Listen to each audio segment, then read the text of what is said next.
Kine master app में कोई video या फाइल इंपोर्ट करने का तरीका बहुत आसान है। तो आपने करना क्या है, आपने सबसे पहले अपना काइन मास्टर ऐप अपने सिस्टम में ओपन कर देना है।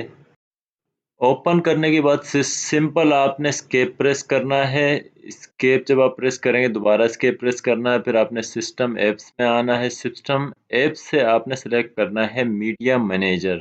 मीडिया मैनेजर ओपन करने के बाद आपने आना है इंपोर्ट फ्रॉम विंडो, क्योंकि आप अपनी फाइल विंडो से इंपोर्ट कर रहे हैं काइन मास्टर ऐप में। ठीक है, तो आपने सेलेक्ट करना है import from window. Import from window select करने के बाद अब आपकी फाइल जहां पड़ी हुई है आपके सिस्टम में, आपको पता होगा आपने जहां से फाइल लेनी है, आपने उस फोल्डर में चले जाना है और जितनी फाइल्स आपको सेलेक्ट करनी है सेलेक्ट करने के बाद आपने ओपन कर लेनी है। ठीक है, ये इंपोर्ट होना शुरू हो गई है।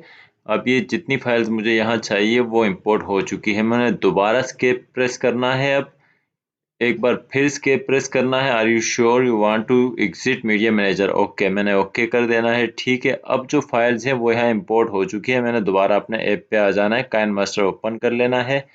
काइन मास्टर जैसे हम ओपन करेंगे, अब मैं क्रिएट प्रेस करूंगा। ठीक है, क्रिएट मैंने जैसे प्रेस किया वो फाइल जो है तीनों मेरे पास आ चुकी हैं। अब मुझे इसमें जो एडिट करनी है मैं एडिट कर सकता हूं और यही तरीका है एक्सपोर्ट करने का। जब आपकी फाइल एडिट हो जाएगी तो इसी तरीके से आपने इंपोर्ट के बजाय एक्सपोर्ट करनी है विंडो में।